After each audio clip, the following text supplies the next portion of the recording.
कारण निल्ला हा तू सरकारवर त्या टीका कोण करतो? कोण रे बा काय झालं? अरे सरकारनं राम मंदिर बनवलं, बर 370 हे कलम हटवली. बर बर आता तुला सांगतो मी सरकारवर टीका कोण करतो. हम्म. मागच्या वेळी कापसाचे भाव होता 10,000, यंदा काय 6,000.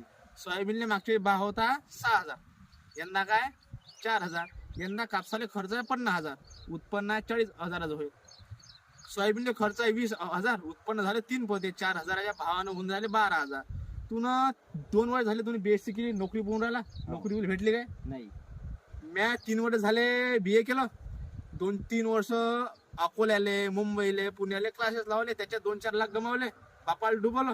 मला की नोकरी लागत नाही आणि नोकरी लागायची आशा नाही. आता काही लग्न होताना मला असं वाटत नाही, माई की लग्न होताना असं मला दिसत नाही. घरी येऊन हा कांदा पेरला, कांदा सडला. अरे बाबा, आपण कुठपर्यंत या मंदिर मस्जिदच्या नांदी लागू? आपल्याला काय पाहिजे? आपल्यासारख्या तरुण युवकांना पाहिजे नोकरी.